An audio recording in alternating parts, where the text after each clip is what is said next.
Good evening sa bawat isa. Salamat sa Panginoon sa gawain ngayong gabi at welcome po sa bawat kapatiran.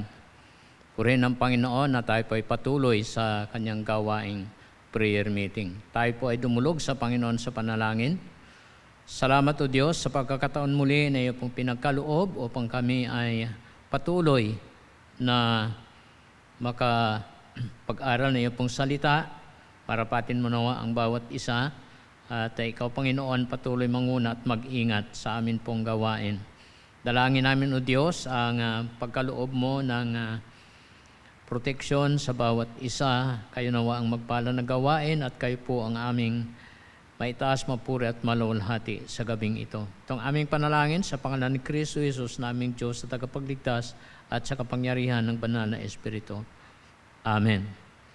Kaya sa atin pong pag-aaral ngayong gabi sa salita ng Panginoon, ito po ay ating ikalawang bahagi sa pagtalakay sa araling patungkol sa puot ng Diyos. Ang araling ito ay bihira na tinatalakay, ngunit ito po ay kasing halaga ng pag-ibig ng Diyos. At sa ating pagpapatuloy ngayong gabi, ang atin pong talata sa Roma 1, talatang 18. Sapagkat ang puot ng Diyos ay nahayag mula sa langit laban sa lahat ng hindi pagiging maka-Diyos at hindi pagiging matuwid ng mga tao na siyang pumipigil sa katotohanan sa pamamagitan ng kalikuan. Sa unang bahagi ng ating mensaheng tinalakay nung nakaraan ay pag-aralan natin ang patungkol sa kalidad ng puot ng Diyos, ang panahon ng puot ng Diyos, at ang pinagmulan ng puot ng Diyos. At sa ating pagsimula ngayong gabi, una po natin talakayan ay ang likas ng puot ng Diyos. The nature of God's wrath. Ang sabi sa ating talata, sapagkat ang puot ng Diyos ay nahayag mula sa langit, laban sa lahat ng hindi pagiging maka-Diyos at hindi pagiging matuwid ng mga tao. Ang puot ng Diyos ay nakadirikta laban sa ungodliness and unrighteousness ng mga tao. Ito po yung ungodliness, hindi pagiging maka-Diyos at hindi pagiging matuwid ng tao. Ito po ay kasalanan. Kaya ang puot ng Diyos ay laban sa kasalanan. Ang puot ng Diyos ay hindi katulad ng pag-aalburuto ng damdaming hindi makontrol ng isang masamang tao sa paghihiganti. Ito po ang malaking kaibahan dahil sa tao, ang galit ng tao ay dala ng damdamin at masamang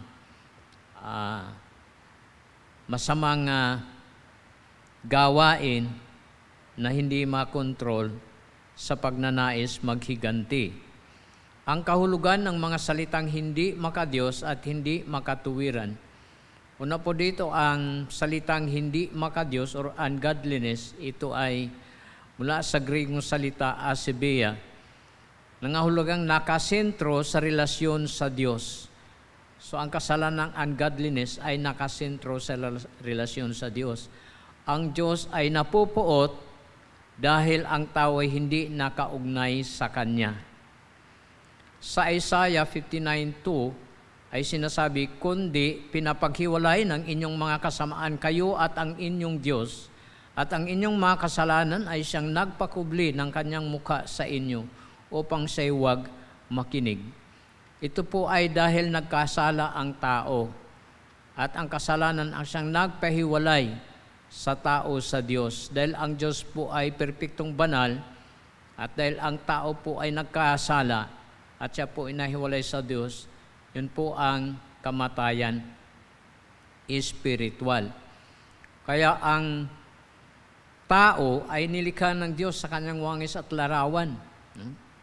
Bukod tangi ang paglikha ng Diyos sa tao, talagang nanggaling sa kanya ang buhay, mayroong espiritu at kaluluwa na dinisenyo ng Diyos upang ang tao ay makaugnay niya. Ngunit dahil sa pagkakasala, pagsuway sa utos ng Diyos, ang tao ay nahiwalay sa Diyos dahil sa kasalanan. Kaya ang tao na makasalanan, patay spiritual, ay hindi nakaugnay sa Diyos. At yun po ang puot ng Diyos. Ano po ang nagpapahiwalay sa tao sa Diyos? Kasalanan. Kaya ang puot ng Diyos ay nakadirikta sa kasalanan sa buhay ng tao. Ang paging hindi makadiyos ng tao ay pinapakita sa kanilang kawalan ng kabanalan sa Diyos, kawalan ng takot sa Diyos, walang debosyon sa Diyos, at ang kanilang pagsamba ay naging makadiyos-diyosan. Yun na po ang nangyari, bagamat ang tao ay patuloy na nagsasamba sa Diyos, ngunit dahil hiwalay sa Diyos, ay wala nang kabanalan sa harap ng Diyos. Ang tao ay naging masama, wala nang takot sa Diyos, maging ang kanilang pagsamba ay hindi tama sa harapan ng Diyos. Kaya sabi sa Mateo 15, talatang 8 at 9, ang sabi po dito ng talata, Mateo 15, 8, ang mga taong ito ay lumalapit sa akin sa pamamagitan ng kanilang bibig at iginagalang ako sa pamamagitan ng kanilang mga labi, ngunit ang kanilang puso ay napakalayo sa akin. At ang kanilang pagsamba sa akin ay walang kabuluhan. Itinuturo nila bilang mga katuruan ang mga kautusan ng mga tao. So bagamat ang mga tao ay sumasamba at palasamba, naging walang kabuluhan ang kanilang pagsamba sapagat sila ay hindi nakaugnay sa Diyos. At ang nangyayari, ang pagsamba ng tao ay naging makadiyos-diyosan, hindi tamang pagsamba. Sa Diyod, sa aklat ng Diyod, talatang 15 ay sinasabi, upang isagawa ang hatol laban sa lahat, at upang ang lahat ng mga hindi makadiyos na nasa kanila ay usiging lubos patungkol sa lahat ng kanilang mga gawaing hindi makadiyos na kanilang ginawa sa paraang hindi makadiyos, at patungkol sa lahat ng malulupit na pananalita laban sa Diyos na sinasabi ng mga makasalanang hindi makadiyos. Sa talatang ito ay 4 na ulit binanggit ang hindi makadiyos. Mga taong hindi makadiyos na gumagawa ng hindi makadiyos sa paraang hindi makadiyos at nagsasalita ng malulupit na pananalita laban sa Diyos sa pamagitan ng kasalanang hindi makadiyos. Kaya ang tao ay hindi matuwid. So, unrighteous. So, ang salitang unrighteous sa Grego ay adikia, na ang salitang ito ay higit na nagbibigay diin sa resulta ng pagiging hindi makadiyos. Dahil ang tao ay hindi naging makadiyos, hindi na rin naging matuwid ang kanyang buhay. Kung hindi tama ang relasyon ng tao sa Diyos at wala siyang takot sa Diyos, ay hindi rin tama ang kanyang pakikipagkapwa sa mga taong nasa palibot. Lahat ng kasalanan ng tao ay una umaatake sa kamahalan ng pagkadiyos ng Diyos. At pangalawa, umaatake sa mga kautusan ng Diyos. Nang ang tao ay nahiwalay sa Diyos, ang kanyang pantaong relasyon ay naging masama. Yan po ang kasamaan ng tao. Dahil walang tamang relasyon sa Diyos, ay hindi tama ang pakikipagkapwa. At ang kasalanan ng tao ay umaatake sa kamahalan ng pagkadiyos ng Diyos at sa mga kautusan ng Diyos. Ang pagiging hindi makadiyos ay nagdadala sa pagiging hindi matuwid. At ang ganitong pagkabigo sa paggalang sa kautusan ng Diyos ay nagdadala sa tao sa pagiging immoral. Yun po ang katotohanan. Dahil ang tao ay hindi nakaugnay sa Diyos, hindi siya nagiging makadiyos, at yun po ay nagdadala sa pagiging hindi matuwid na pamumuhay. At ang ganitong pagkabigo sa paggalang sa utusan ng Diyos ay nagdadala sa tao sa pagiging immoral. Ayun pong ang kalalagayan ng tao. Kaya sinasabi sa 2 Tesalonica 2:12, nang sa gayon ay mahatulan ang lahat niyaong hindi naniniwala sa katotohanan, kundi nalugod sa kalikuan. Ito po ang nangyayari sa tao na hindi makadiyos at hindi nagiging matuwid, ay nalulugod sa kalikuan. Kaya ang sabi sa unang Juan 5:17, ang lahat ng kalikuan ay kasalanan. Yun po ang tao ay namumuhay sa kasalanan. Ang tanging bagay na kinamumuhian ng Diyos ay kasalanan. So yun po ang likas ng puot ng Diyos, hindi sa persona ng tao, kundi sa kasalanan sa buhay ng tao. Sapat ang kasalanan ang siyang pipigil sa tao sa pagpasok sa langit. Kaya sa sunod po nating punto, sa 5, ang saklaw ng puot ng Diyos. Sabi sa talata, ang hindi pagiging makadiyos at hindi pagiging matuwid ng tao, ito po ay laban sa lahat. Laban sa lahat ng nangangahulugan. Ito po ang saklaw ng puot ng Diyos, pangkalahatan. May mga taong sadyang mabait, gumagawa ng mabuti at mula sa marangal na pamilya. At may mga tao din na dibuto at nagpapakarelyoso at nagsisikap maging matuwid sa harap ng Diyos. Kaya ang mga taong ganito, sila'y naniniwala na ang kanilang ginagawa ay sapat upang tanggapin ng Diyos at makapalangit. O yun po ang katuwiran ng ibang mga tao. Tunay na may mga tao na sadyang mabait, gumagawa ng mabuti, sapagkat sila po ay nagpapakarelyoso, nagpapagbanal sa harapan ng Diyos. Ganon pa man, dahil sa likas na makasalanan, nandyan pa rin ang bahid ng pagiging hindi makadiyos at kalikuan.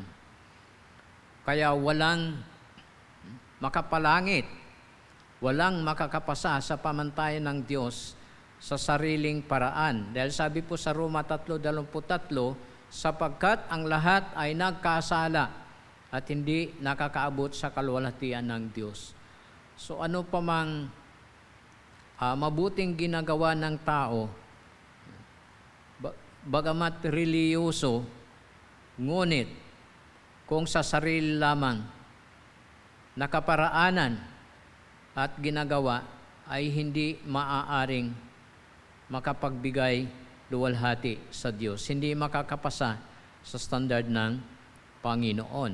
Ang Diyos ay perpekto at walang taong maaring umugnay sa Kanya sa sariling paraan at sariling nagagawa. Ang lahat ay nasa ilalim ng Kanyang puot, may hatol at walang makakaiwas. Si Jesucristo lamang ang perpekto sapagkat siya ay Diyos. Ngunit siya ay nagpakatao upang mamatay sa krus sa pagbayad ng kasalanan ng tao. Kaya ang bawat manampalataya sa Kanya ay muling maiugnay sa Diyos.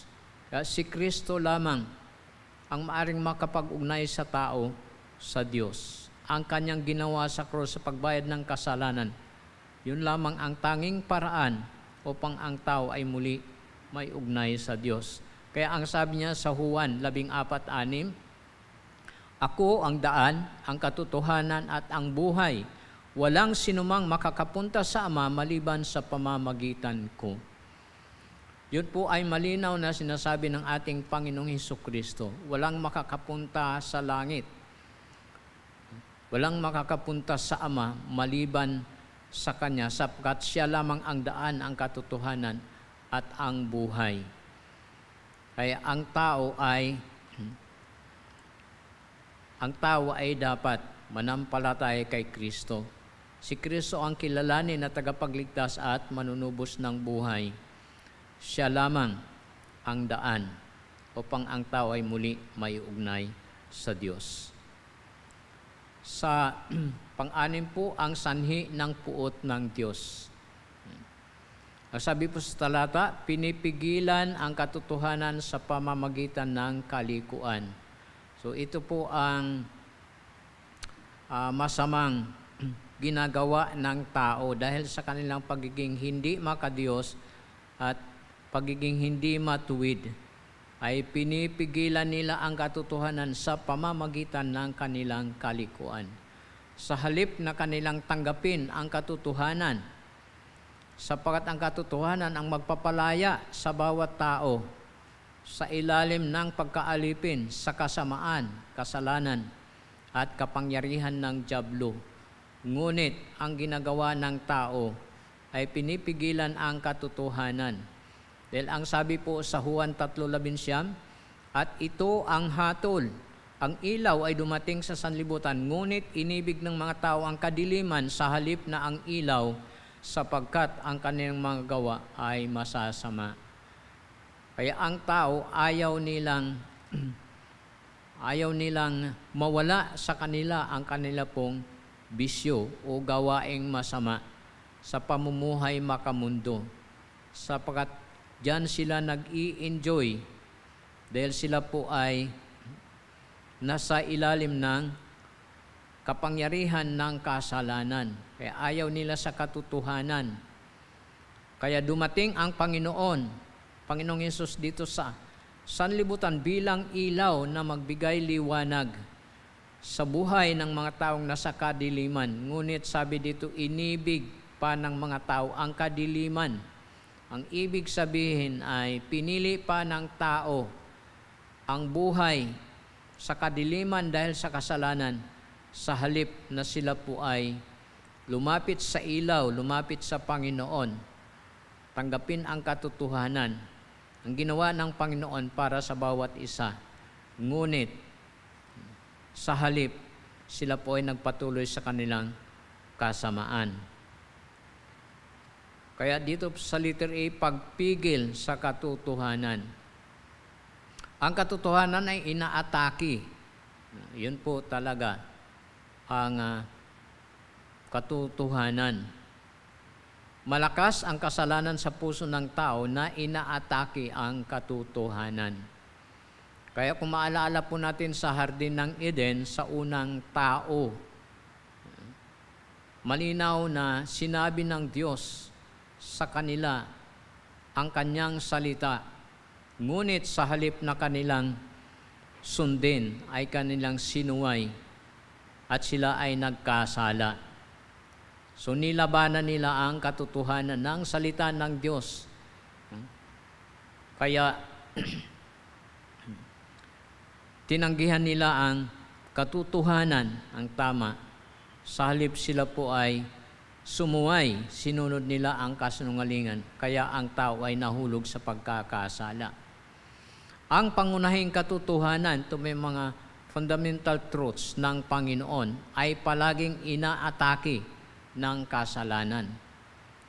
Sa kabila niyan, ang tao sarili ay naatake ng katotohanan sa kanyang guilt. Kaya totoo po, hanggang sa panahon na ito, kahit sa mga version ng Biblia, kadalasan na inaatake ng kasalanan ay ang pangunahing katotohanan ng salita ng Diyos, lalo higit may kinalaman sa ating Panginoong Kristo, sapagkat ang ating Panginoong Kristo ay sentro ng Ebanghelyo ng kaligtasan, sentro ng katotohanan na siyang makapagliligtas sa tao. Kaya inaatake ang pagkadiyos ng ating Panginoong Jesucristo, ang kanyang gawaing pagliligtas. Kaya nandyan po ang pag-aatake sa mga katotohanan na ito, at palaging naaatake ng kasalanan, ng kamalian. At ang tao, sa kabila niyan, ang tao ay sa sarili ay naaatake ng katotohanan sa kanyang guilt.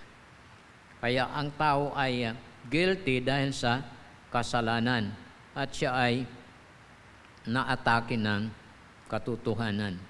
Pangalawa, ang katotohanan ay nandyan. Ang katotohanan ay available. Lahat ng kapahayagan ng Diyos ay nandyan.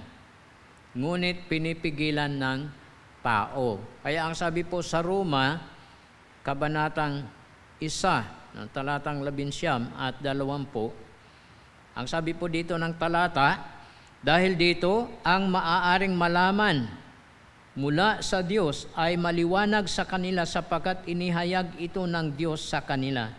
Dahil simula pa sa paglikha ng sanlibutan, ang mga bagay na hindi nakikita mula sa Diyos ay malinaw na nakikita at nauunawaan sa pamamagitan ng kanyang mga gawa, kahit ang kanyang walang hanggang kapangyarihan at pagka-Diyos, upang sila ay walang maidadahilan. Yan. Nandyan na po ang katotohanan available para sa lahat. Lahat ng revelation ng Diyos sa kalikasan, sa creation, sa Biblia, at sa pagkilos ng Diyos sa pamamagitan ng banal na Espiritu, lahat ng katotohanan ay inihayag ng Diyos, ngunit pinipigilan ng tao. Pangatlo, ang katotohanan ay iniiwasan, o hindi lang pinipigilan kundi iniiwasan, avoided. Sa John 3:20, sinasabi ang bawat isang gumagawa ng masama ay namumuhi sa ilaw. Hindi siya lumalapit sa ilaw upang ang kanyang magawa ay hindi malantad. Dahil dito po sa talatang 11, sinasabi ng talata, at ito ang hatol, ang ilaw ay dumating sa sanlibutan. Yun po ang ating Panginoon Kristo. Ngunit inibig ng mga tao ang kadiliman ng higit pa kaysa sa ilaw, sapagkat ang kanilang mga gawa ay masasama. Kaya ang bawat gumagawa ng masama ay namumuhi sa ilaw. Ayaw nila sa mabuti, ayaw nila sa Panginoon. Sa halip ay mas gusto pa nila ang kanilang kasamaan. Kaya hindi sila lumalapit sa ilaw. Ayaw nila sa katotohanan ng salita ng Diyos, ayaw nila sa Panginoon. Dahil ang kanilang mga gawa ay ayaw nilang malantad. Sa aklat po ng mga awit, Kabanatang 14, talatang 1, ay sinasabi po ng talatang ito, ang mangmang ay nagsabi sa kanyang puso, walang Diyos. Sila'y nangapapahamak, sila'y nagsisigawa ng kasuklam-suklam na mga gawa, walang gumagawa ng mabuti. Yun po ang tao sa kanyang kasamaan. Maraming tao ang hindi naniniwala sa Diyos at sila ay napapahamak. Hindi sila gumagawa ng mabuti, sa halip ay ang kanilang ginagawa ay kasuklam-suklam sa harapan ng Panginoon. Ayaw ng tao sa tunay na Diyos. Ang gusto ng tao ay Diyos na walang pakialam sa kanyang kasalanan. Kaya mas maraming tao ang nagsasamba, kumikilala sa hindi totoong Diyos. Kaya ang kanilang pagsamba ay nagiging makadiyos-diyosan, naging idolatros ang tao. Kaya ito po ang masaklap. Kaya ang puot ng Diyos ay nakaabang. Sa letter B, pagpapaliban ng puot. Ang Diyos ay mahaba ang pagtitiyaga sa atin at hindi niya ninanais na ang sinuman ay mapahamak, kundi ang lahat ay magkaroon ng pagkakataong makapagsisi. Ito po ang nais ng Diyos sapagkat ibinigay na ng Diyos ang pinakailangan ng tao. Una sa lahat ay ang kanyang anak na manunubos at tagapagligtas. Kaya ang puot ng Diyos ay pinapagpaliban sapagkat nais ng Diyos na magkaroon ng pagkakataon ang bawat isa na makapagsisi. Ngunit ang puot ng Diyos ay naghihintay lamang ng tamang panahon. Ang sabi po sa Acts 17:30 and 31, ang akin pong basahin, verse 30, kaya nga, ang mga panahon ng kamangmangan na hindi pinansin ng Diyos, ngayon ay ipinag-uutos niya na ang lahat ng mga tao sa saan mang dako ay magsisi. Talatang 31, sapagkat siya ay nagtakda ng araw kung kailan niya hahatulan ang sanlibutan ayon sa katuwiran, sa pamamagitan ng lalaki na kanyang itinalaga at sa pamamagitan ng pagbuhay sa kanya mula sa mga patay, nagbigay siya ng katiyakan sa lahat. Kaya bagamat ang Diyos ay napupuot dahil sa kasalanan, siya po ay nagtitiyaga dahil hindi niya nais na mayroong mapapahamak, kundi magsisi, sapagkat may takdang panahon ng paghatol ang Panginoong Diyos. Sa letter C po, paghalili ni Kristo. Si Kristo ang ating matuwid, perpektong matuwid na kahalili. Ang puot ng Diyos ay sumambulat sa akma at takdang panahon. Ito ay naganap sa Kalbaryo, naganap kay Kristo. Dinanas ni Kristo ang bagsik ng puot ng Diyos sapagkat kanyang inako ang hatol para sa lahat ng tao. Kaya't nasabi niya, Diyos ko, bakit mo ako pinabayaan? Ito po ang pinakamabigat na sinabi ng ating Panginoon Kristo doon sa krus ng Kalbaryo. Sa kanya pong pagdurusa, sa kanya pong paghihirap dahil inako niya ang parusa ng kasalanan para sa tao. Kaya ito po ay kanyang naranasan ang buong bagsik ng puot ng Diyos para sa tao. Si Kristo ang kordero ng Diyos, ang sakripisyo sa pag-alis ng kasalanan ng sangkatauhan. Kaya ito po ang ginawa ng Panginoon Kristo para sa lahat ng tao. Siya ang sakripisyo. Siya ang ipinagkaloob ng Ama sa tao upang mabigyan ng kapatawaran ang kasalanan at upang muling maiugnay ang tao sa Diyos. Kaya kinarga ni Kristo ang puot na para sa tao. Sa ganitong paraan ay kanyang buong nabayaran ang kaparusahan ng kasalanan ng bawat isa na nanampalataya sa kanya.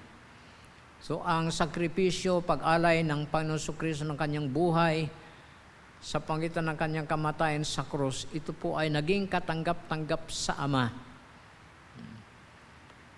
Ito po ang kabayaran ng kaparusahan upang ang bawat sinumang manampalataya sa kanya ay mapatawad at maligtas. Ngunit sa mga hindi sumampalataya sa kanya ay muling sasambulat ang puot ng Diyos sa araw ng paghatol sa dagat-dagatang apoy.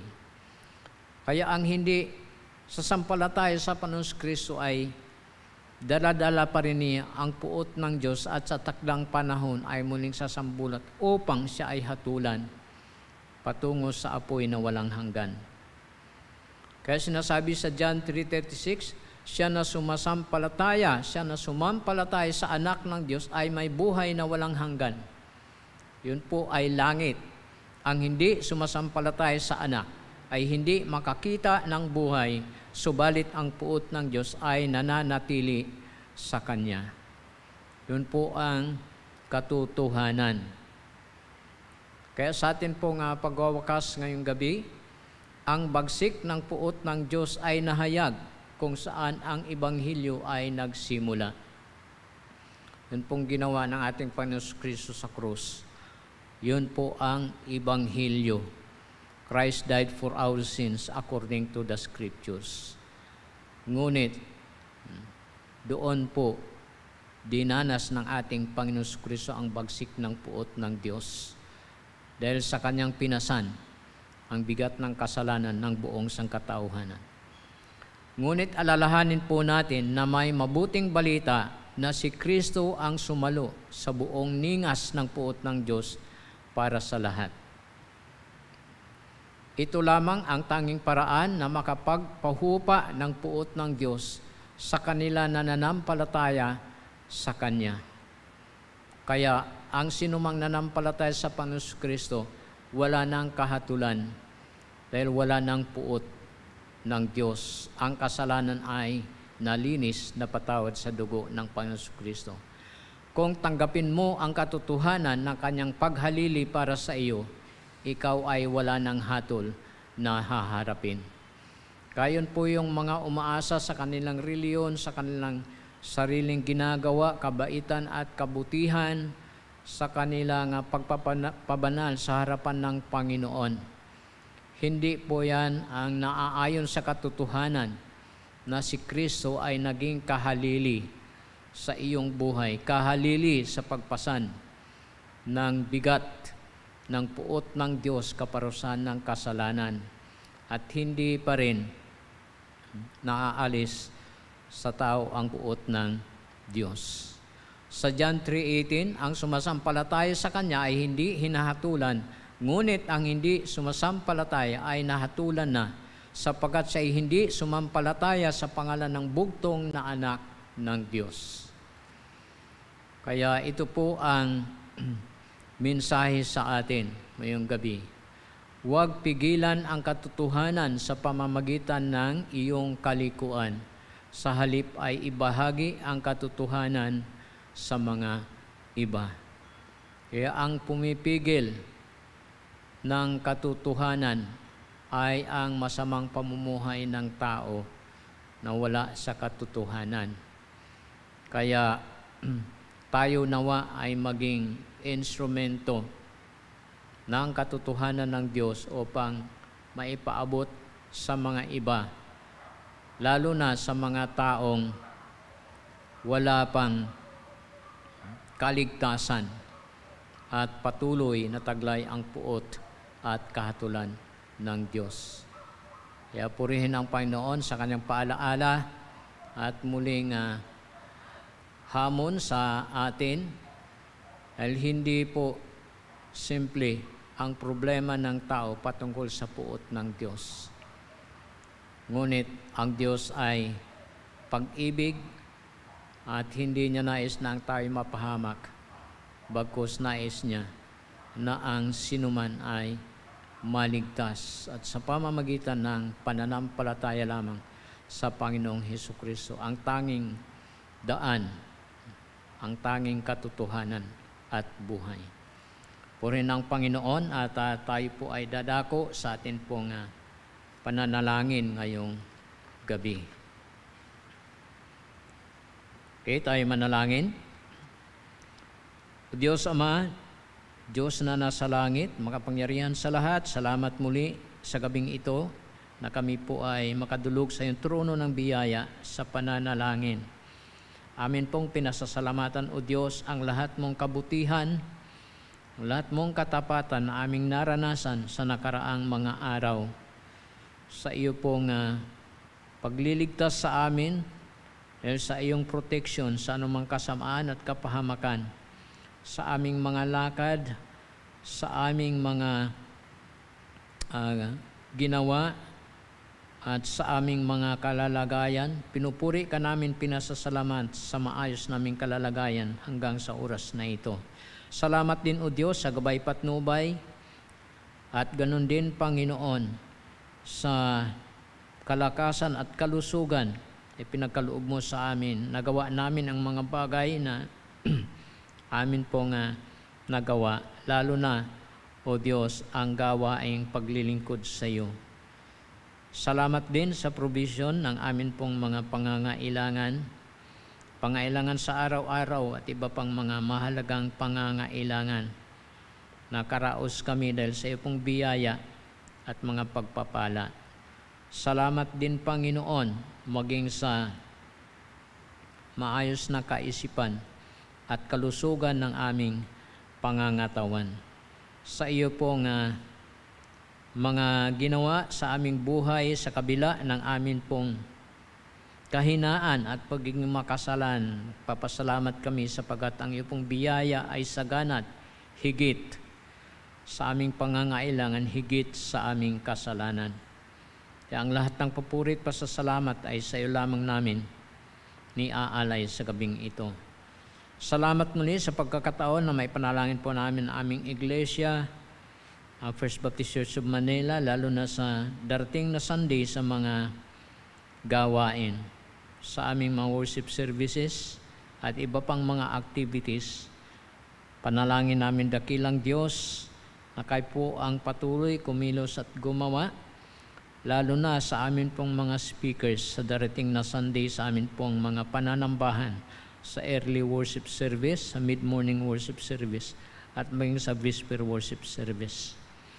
Ingatan mo po ang bawat isa sa kanila pong preparasyon, pakalooban mo ng biyaya, karunungan, sapat na kalakasan o Diyos at gabay.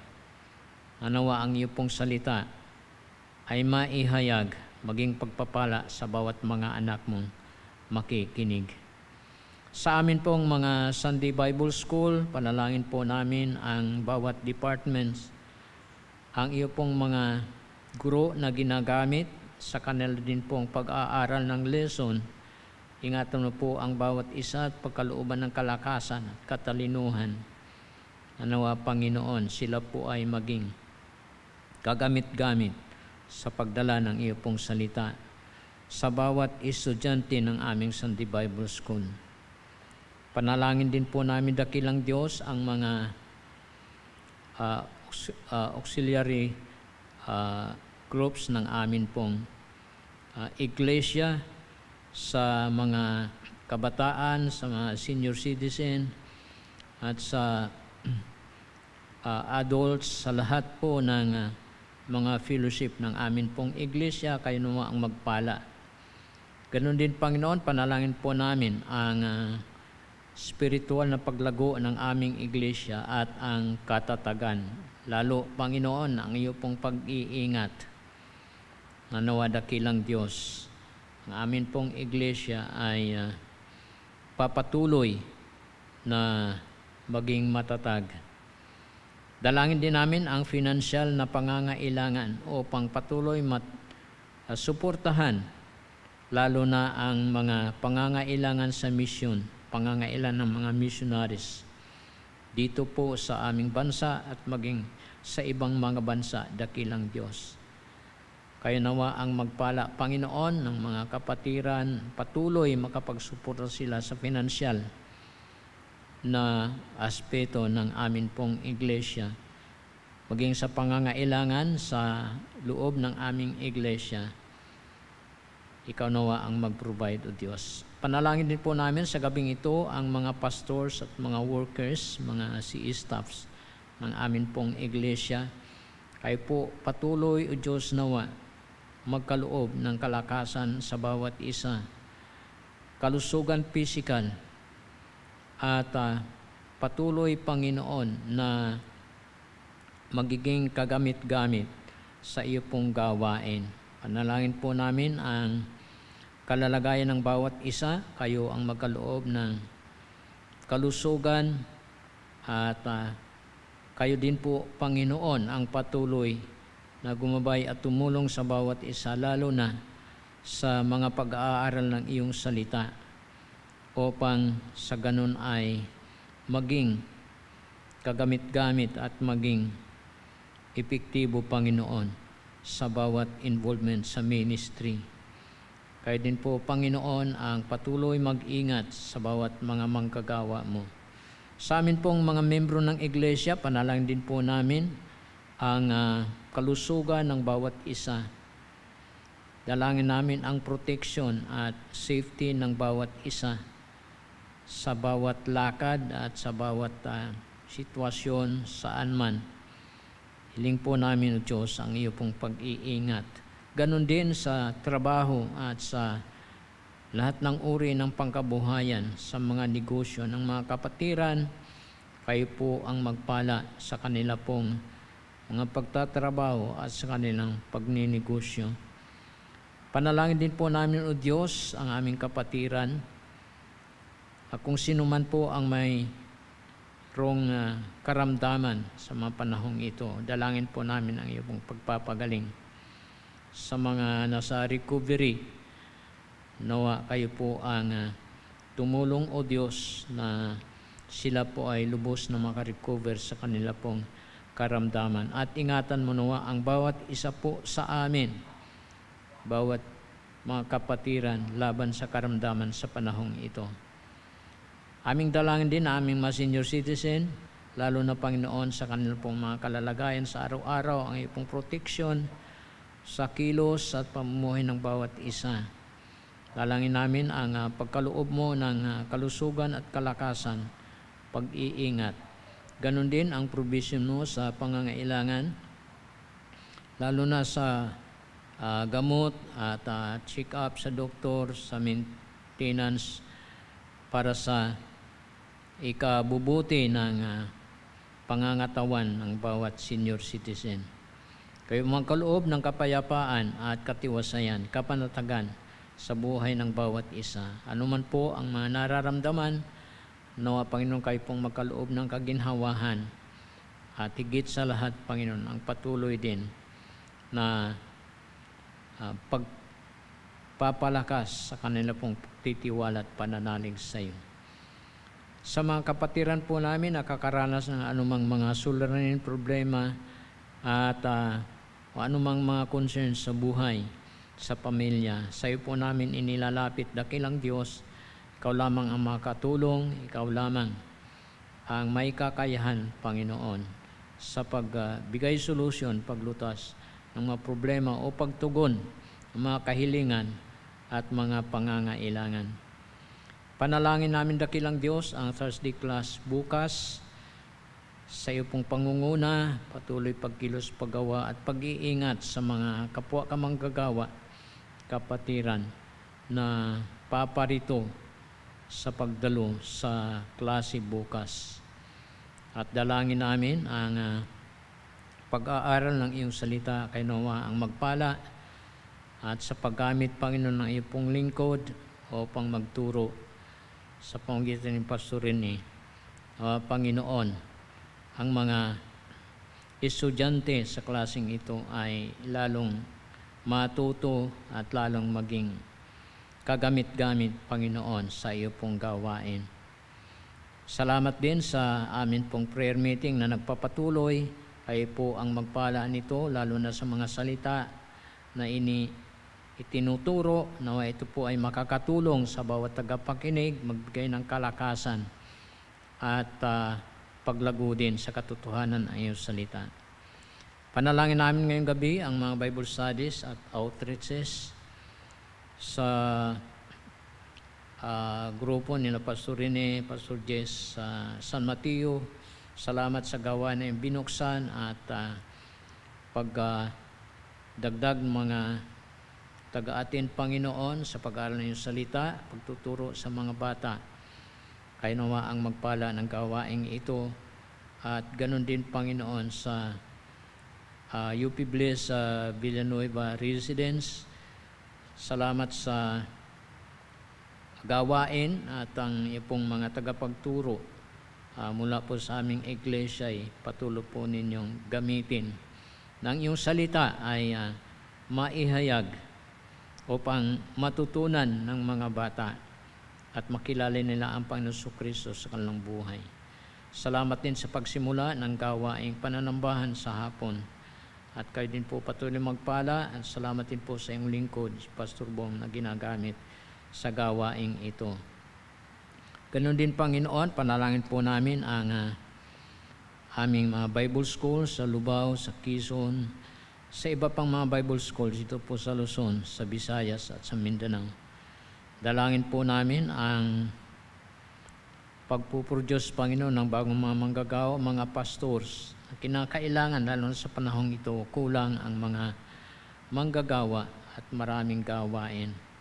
Dalangin po namin, dakilang Diyos din, ang amin pong iglesia ay makapagsimula ng Bible school upang madagdagan amin pong mga manggagawa na kinakailangan.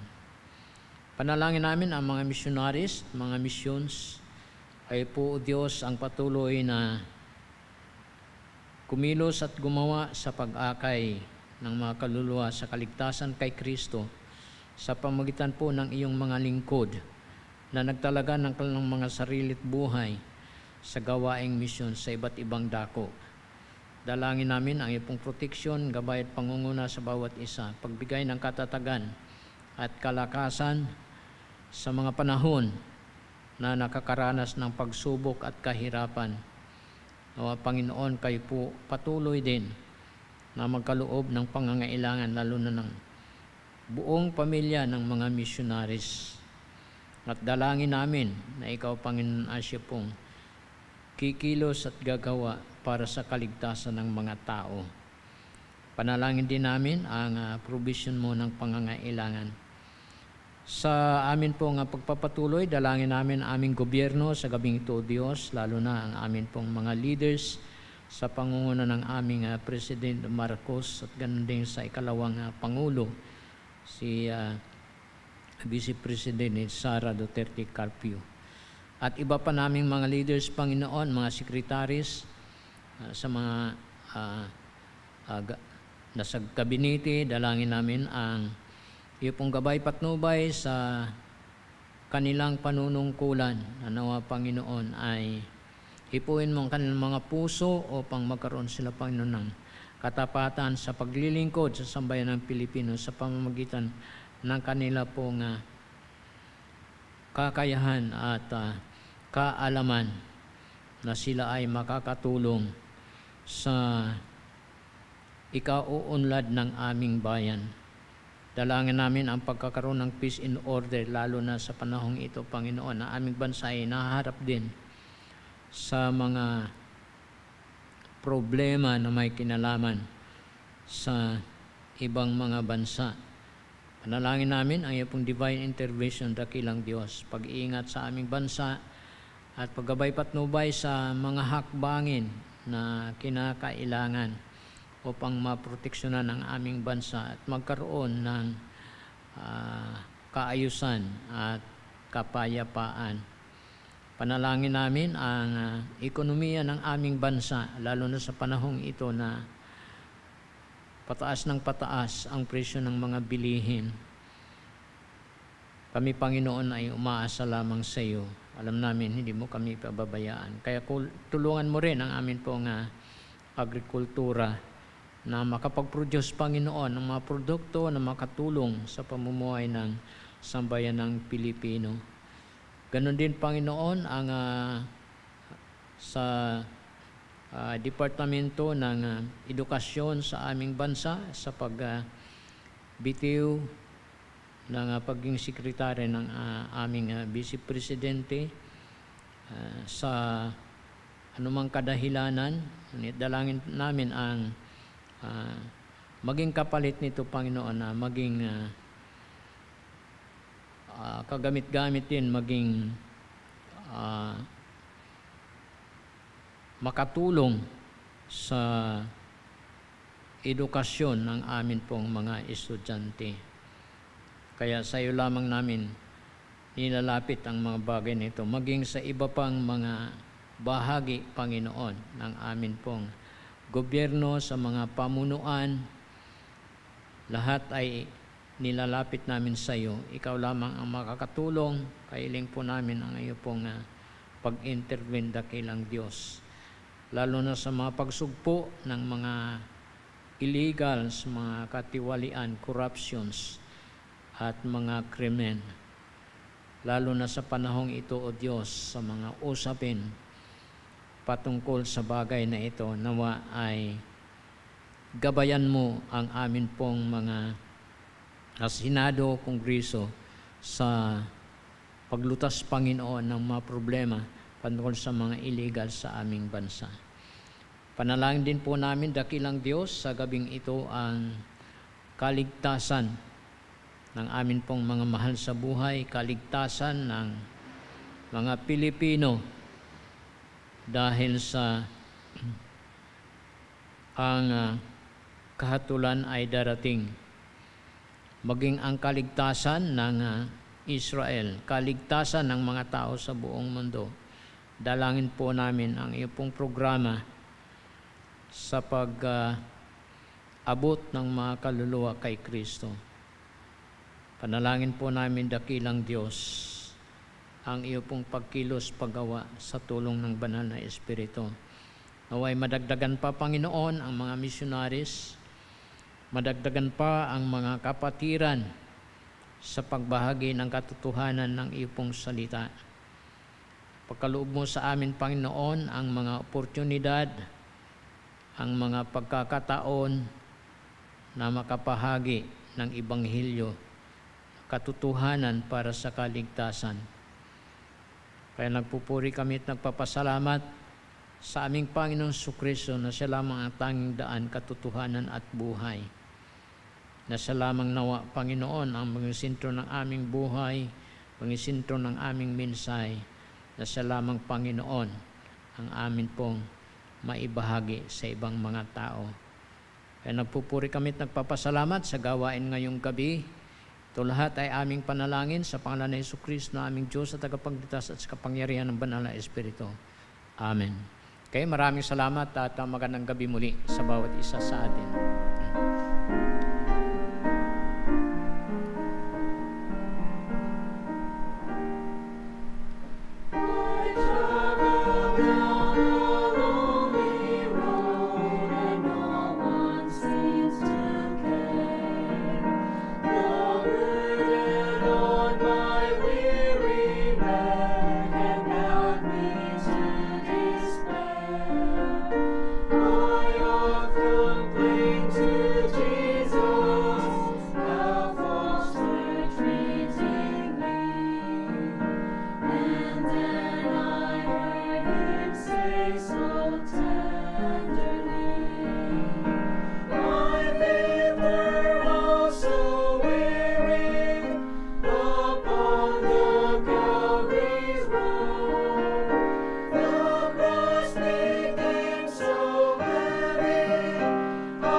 My words, O Lord.